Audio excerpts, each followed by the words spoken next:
Dr. Smith stared through the transparent barrier of his cell, watching the alien scientists with careful eyes. They thought he was just another specimen, weak, soft, and helpless like all humans. The overhead lights of the research vessel cast a pale blue glow across his prison, reflecting off the metallic walls that had been his home for the past week. Head researcher Blue, a towering figure with crystalline scales and 4 muscular arms, tapped on the barrier with one of his clawed fingers. "Fascinating how they survived space travel," he said to his assistant. "Their bones are so brittle, their muscles so underdeveloped." The human kept his face neutral, but inside, he was counting steps, noting guard rotations, and mapping every inch of the vessel he could see. 20 years of military service before becoming a xenobiologist hadn't dulled his tactical mind. It had sharpened it. "Look at these readings," Blue continued, his voice full of academic excitement. "Their home world only has a gravity of 1 g. It's remarkable they didn't evolve into floating gas bags." The other aliens in the lab clicked their mandibles in what passed for laughter among their kind. Dr. Smith remembered his first meeting with their species 3 months ago, when humanity had just joined the Galactic Council.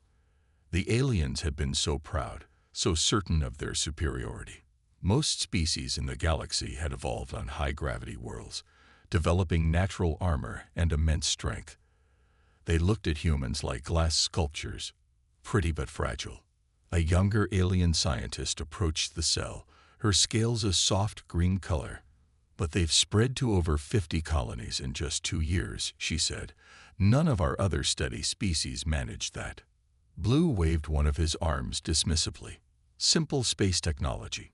Nothing special. Watch this."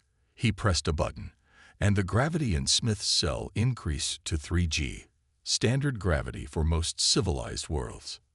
The human's knees buckled for a moment, but he stayed standing. Years of training in variable gravity environments had prepared him for this. Sweat beaded on his forehead as he maintained his position, breathing steadily. "Impressive endurance," Green noted, making marks on her datapad. "Most species would have collapsed immediately." "Parlor tricks," Blue snorted. "Increased to 4 g." The pressure grew, and Smith finally sat down, but carefully controlled. His captors didn't realize that every test was giving him more information. Every increase in gravity taught him about their technology's limitations. Every proud display of strength showed him their blind spots. The ship's warning system suddenly blared, its lights shifting to a deep red. "Entry point breach in Sector 7, a computerized voice announced. "Unknown human vessels approaching." Blue's scales rippled with annoyance. "Impossible. We're in deep space, far from their territories." He turned to his staff. "Maintain security here. I'll check the bridge." As the alien scientists scrambled to their stations, Dr. Smith allowed himself a small smile. The rescue he'd been signaling for had arrived right on schedule. His captors had been so focused on studying human physical weaknesses, they'd never bothered to check him for the subdermal transmitter. Standard issue for all human military personnel. Green approached his cell again, her head tilted in curiosity. "You don't seem worried," she said. "Should I be?" Smith replied, his first words in days. The ship shuddered, and the gravity flickered for just a moment. But a moment was all he needed. As the power cycled, the cell's barrier disappeared for a fraction of a second, a basic safety feature he'd noticed during routine maintenance. Before Green could react, Smith was through the gap, moving with the swift, precise movements that had been drilled into him through countless combat simulations. In normal gravity, these aliens were stronger, faster, and tougher than any human. But they were about to learn that raw strength wasn't everything. As alarms blared and chaos erupted around him, Dr. Smith allowed himself a grim smile. His captors had spent so much time studying human weaknesses, they'd forgotten to ask a simple question. How had such a weak species survived on a planet full of predators? They were about to find out. The research vessel's corridors echoed with the heavy footsteps of security forces as Dr. Smith moved silently through the maintenance shafts. He could hear Blue shouting orders, his voice carrying through the thin walls. The aliens' frustration was clear. They still couldn't understand how a weak human had escaped. Smith's mind drifted back to his first day at the Galactic Military Academy, just 6 months ago. He had been Earth's representative, sent to teach alien species about human combat tactics. That had been the plan, at least. Impossible, the Academy's chief instructor had declared, his armored exoskeleton clicking as he walked. Your species cannot even survive a simple punch from our weakest warriors. How do you expect to teach combat? Smith remembered smiling politely that day. Would you like a demonstration? The memory was interrupted by approaching footsteps. 3 guards passed beneath him, their crystalline armor gleaming under the emergency lights. Each one stood nearly 8 feet tall, with natural armor that could stop bullets. But Smith noticed something they didn't: their heavy breathing. The ship's artificial gravity was still unstable, cycling between Earth normal and the higher gravity the aliens preferred. While the guards struggled with the changing conditions, Smith moved easily through the shifts. Humans were the only known species whose inner ear could adapt so quickly to gravitational changes. Found something. Green's voice echoed from nearby. She was scanning the walls with complex equipment. The human's body temperature is different from ours. We can track him. Smith allowed himself a small laugh. They still didn't understand. Humans didn't just have different body temperature. They had evolved as persistence hunters. While most galactic species relied on strength or speed for short bursts, humans could regulate their temperature and keep moving for hours. He pulled up the mental map he built during his captivity. The bridge was 3 levels up, but the gravity control room was closer. A plan formed in his mind as he remembered another lesson he'd tried to teach at the Academy. Your natural armor is impressive, he had told his alien students, but it has a cost. You need more oxygen, more food, more energy to move. Humans evolved differently. We traded armor for efficiency. The aliens had laughed then. One student, covered in metallic scales, had stepped forward. You call this efficient? He had mocked, lifting a weight that would crush a human. Yes, Smith had replied. Because in space, weight is everything. Now, as he moved through the ship's maintenance systems, he saw the proof of his words. The aliens' powerful bodies worked against them in the shifting gravity. Their natural armor, so useful in combat, made them slow to adapt. He reached the gravity control room and found exactly what he expected: 2 guards, both struggling to stay upright as the gravity fluctuated. Their powerful muscles and heavy armor, evolved for high-gravity worlds, made them clumsy in these conditions. Still think we're fragile, Smith called out, drawing their attention. The guards spun around, their movements sluggish in the changing gravity. Surrender, human, one guard growled, raising a weapon. You cannot overcome our strength. Smith shook his head. Strength isn't everything. Let me show you what humans do best. We adapt. With precise timing, he waited for the next gravity shift. As the artificial gravity cycled high, the guards braced themselves, their muscles straining. But Smith was already moving, using their own weight against them. In the second it took them to adjust, he had slipped past their defenses. The guards' superior strength meant nothing when they couldn't maintain their balance. Their natural armor became a liability as the gravity shifted again, throwing them off-center. By the time they recovered, Smith had already reached the control panel. Interesting fact about humans, he said, fingers flying over the controls. We're the only species that can think clearly while experiencing gravity changes. Something about our evolution as tool users. The last thing the guard saw before losing consciousness was Smith's hand pressing the emergency gravity cycle button. As alarms blared through the ship, Lou's voice came over the intercom, filled with a new emotion: fear. They were finally learning why humans were considered the deadliest species in the galaxy, pound for pound. The ship's gravity snapped off completely. In the sudden weightlessness, tools and equipment floated free, turning the corridors into a maze of drifting obstacles. For the alien crew, it was a nightmare. For Dr. Smith, it was an advantage. "Restore gravity immediately." Blue's voice crackled over the intercom, panic creeping into his usually confident tone.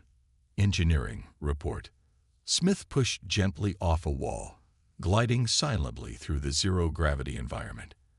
His military training included hundreds of hours in zero-G combat. The aliens, used to relying on their strength and weight, were about to learn a harsh lesson about space warfare. 3 security officers tumbled past an intersection ahead, their powerful limbs flailing uselessly in the weightless environment. Their crystalline armor, so impressive in normal gravity, now worked against them. Every movement sent them spinning in unexpected directions. "The human is heading towards the command deck." Green's voice echoed through the corridors. "But our sensors show that's impossible. He's moving as if the lack of gravity isn't affecting him at all." Smith allowed himself a small smile as he caught a floating piece of equipment. The aliens had never bothered to ask why humans were so good at space travel. They never wondered why human ships had so many open spaces, so many handholds and guide rails.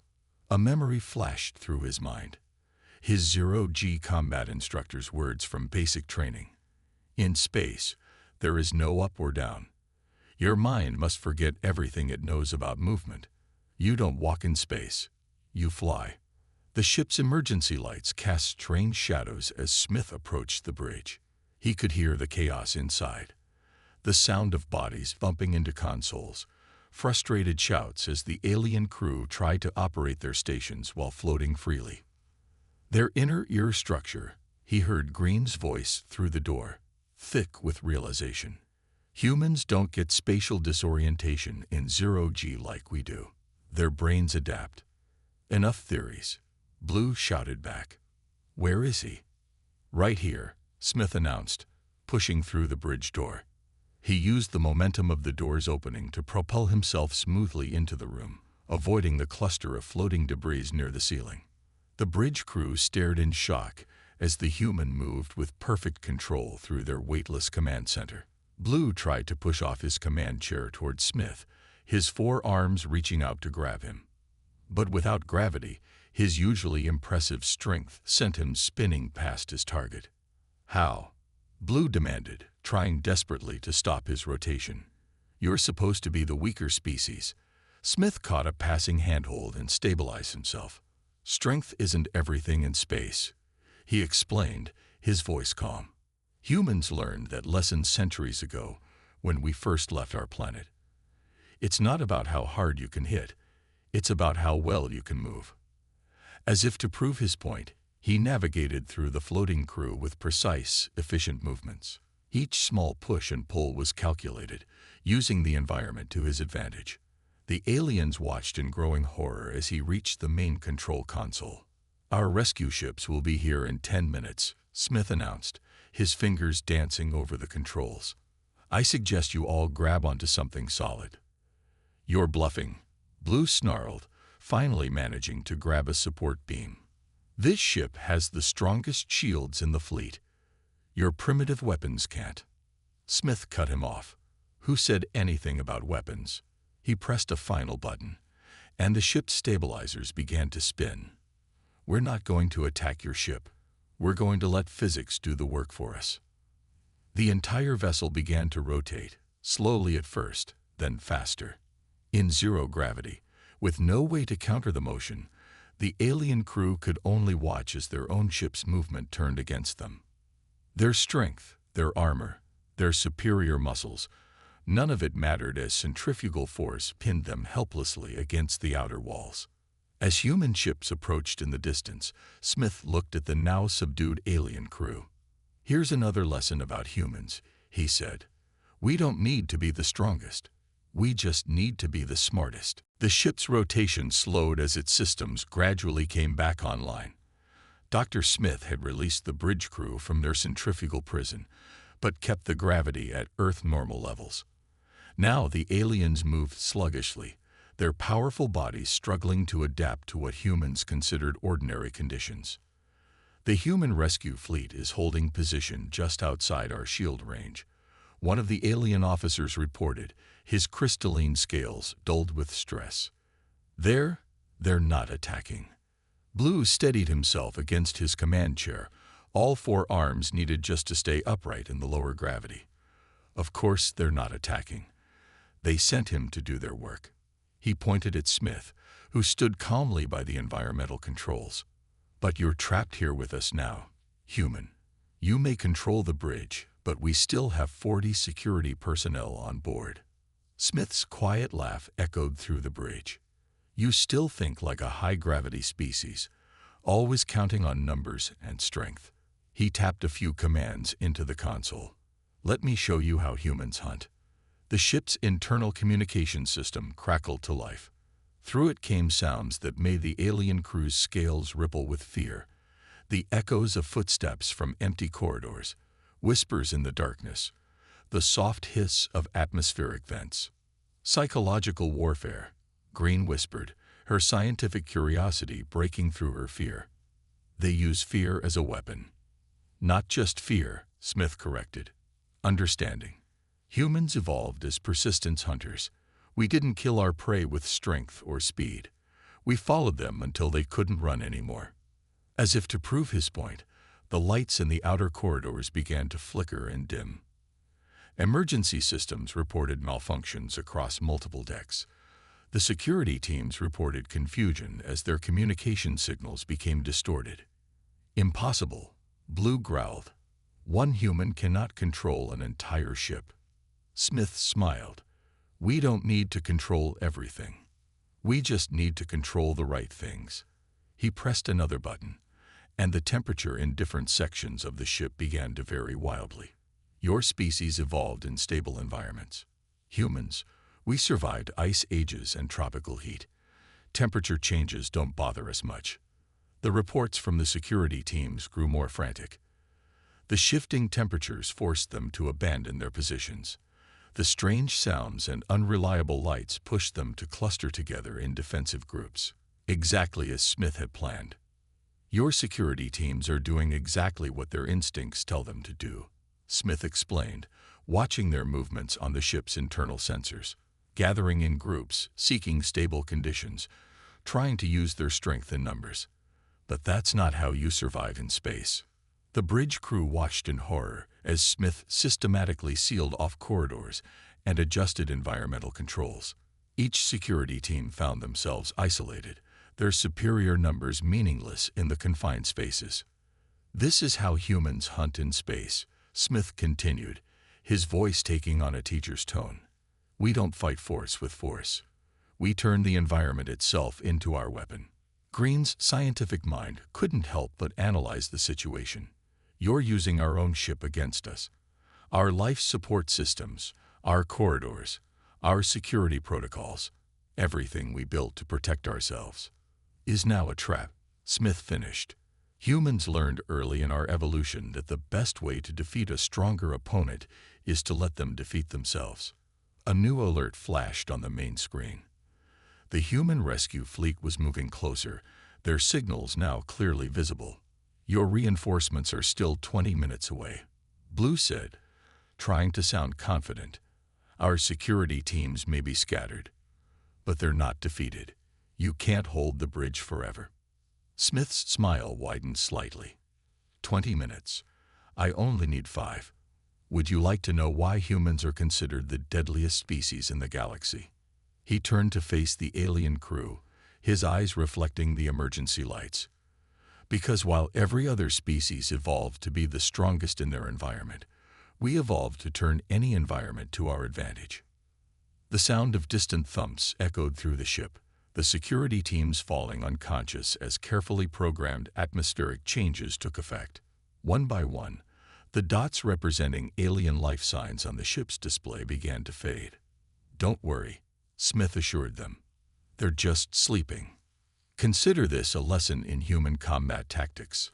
Sometimes the deadliest weapon isn't the strongest, it's the smartest. With most of the security forces unconscious and the human fleet approaching, head researcher Blue made his final move.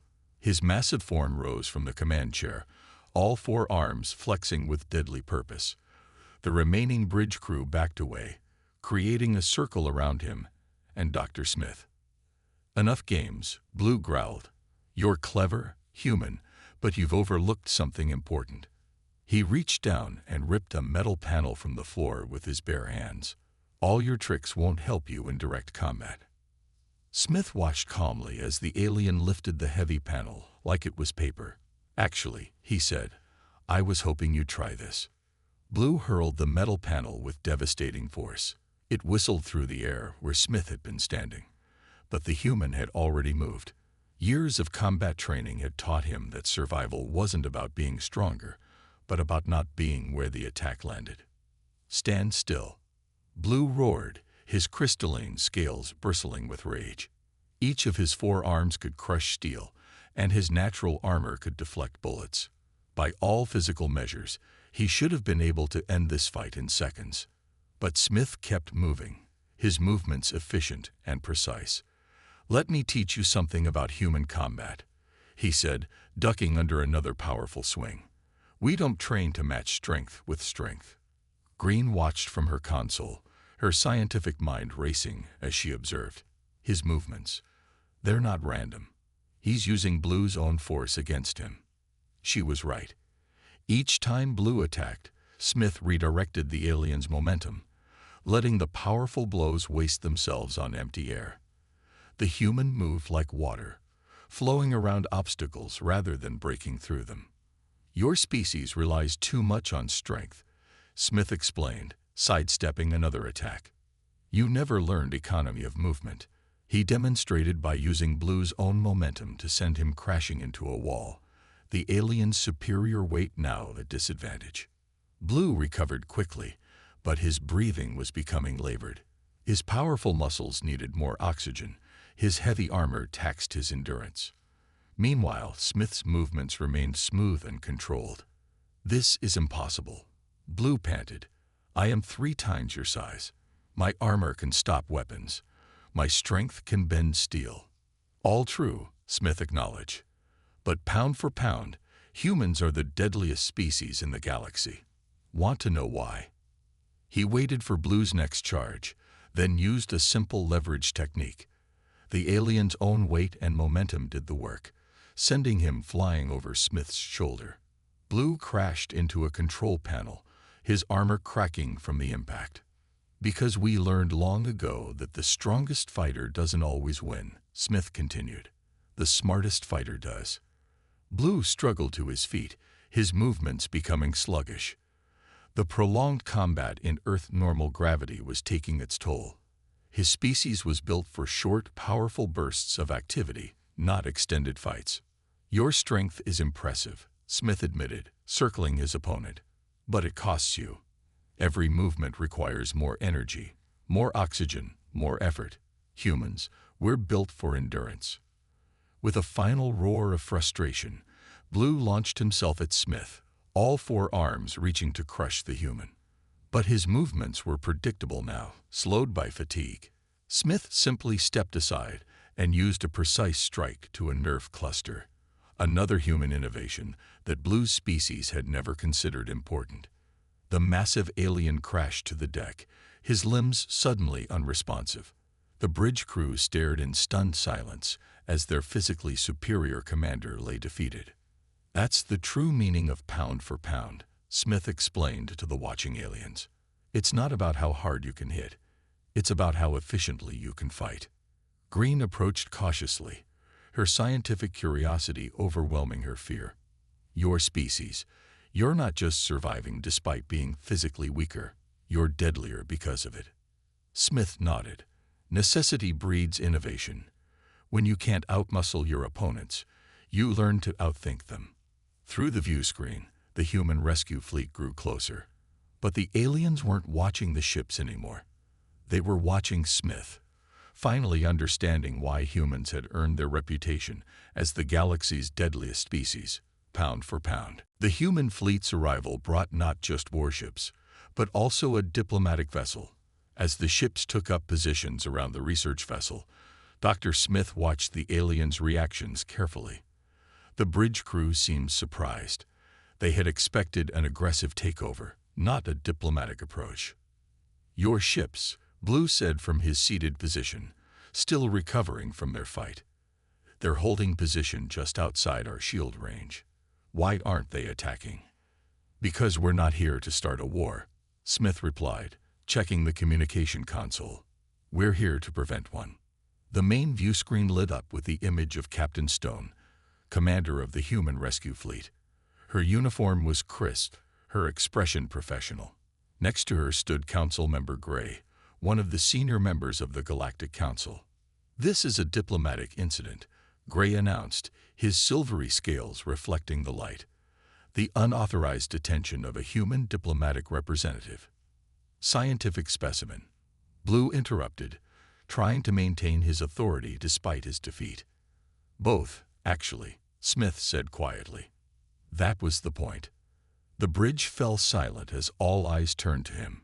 Green was the first to understand, her scientific mind putting the pieces together. You let yourself be captured, she said, her voice filled with sudden realization. Smith nodded. The Galactic Council needed to understand something about humans. We tried explaining it in diplomatic meetings. We tried demonstrating it in training sessions, but some lessons have to be learned firsthand. A dangerous gamble, Captain Stone commented from the screen, but an effective one. Blue struggled to stand, his pride still intact despite his defeat. What lesson? That humans are more dangerous than we thought. That you can overcome superior strength with tricks and tactics. No, Smith said. The lesson is that strength comes in many forms. The galaxy is vast, and survival doesn't always favor the physically strongest. Council Member Gray moved closer to his camera. The Council has reviewed the ship's recordings of the past several hours. I must admit, it's enlightening. We had dismissed humans as a minor species because of their physical limitations. A mistake many have made before, Captain Stone added. Throughout our history, humans have been underestimated. By nature, by rivals, by circumstances. It taught us to adapt, to think differently, to find advantages where others see only weakness. Green approached the view screen, her scientific curiosity overwhelming protocol. The way he used our own ship against us, the way he turned our strengths into weaknesses. It wasn't just tactical thinking. It was a completely different way of approaching combat. And survival, Smith added. Humans don't just fight differently. We think differently.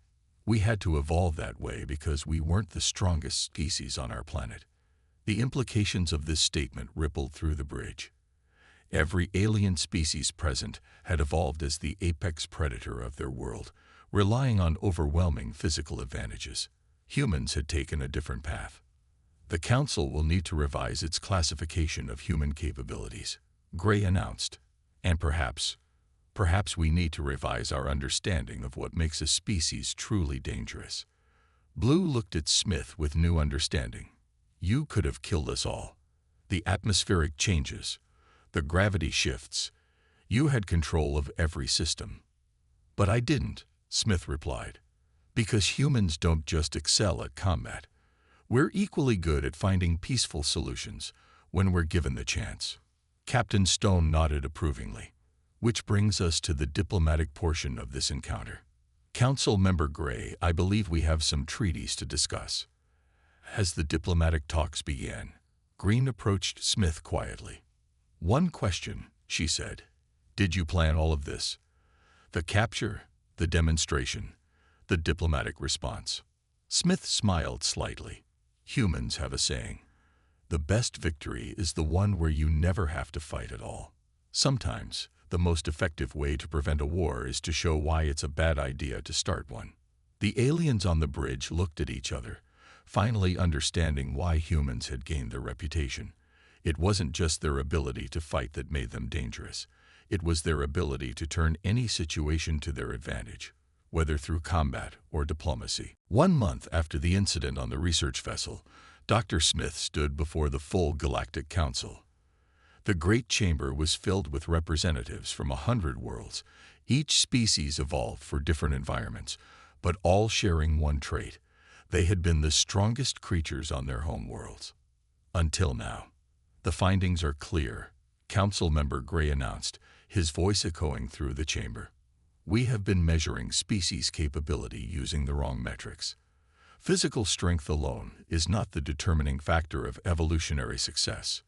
Blue, now serving as a scientific advisor rather than a researcher, stepped forward.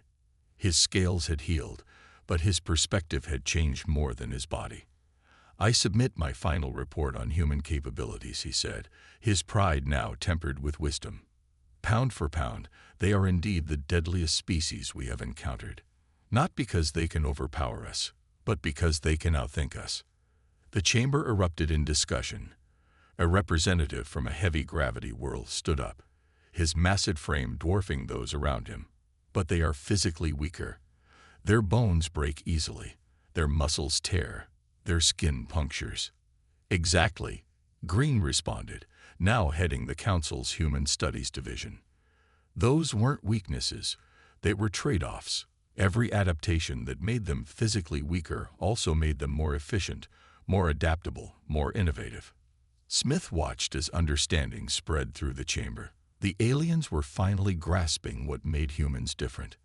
Their world didn't make them strong. Green continued, displaying Earth's environmental data. It made them clever. They weren't the fastest, so they learned endurance. They weren't the strongest, so they learned strategy. They weren't naturally armed, so they became tool makers. Images flashed across the chamber's screens. Humans in different environments, from Arctic tundra to burning deserts, from deep oceans to the vacuum of space. In each image, they had adapted not by evolving new physical traits, but by creating tools and techniques to survive. "But most importantly," Smith added, stepping forward, "we learned to work together. When you can't survive alone, you learn to multiply your effectiveness through cooperation." The chamber grew quiet as Captain Stone's image appeared on the main screen. "The human fleet now includes ships designed by 6 different Council species," she announced. "We're not here to compete with your strength. We're here to complement it." Blue nodded in agreement. "I learned this lesson personally," he said, touching his healed scales. "In our combat, Dr. Smith could have killed me several times. Instead, he chose to demonstrate, to teach, to find a better solution.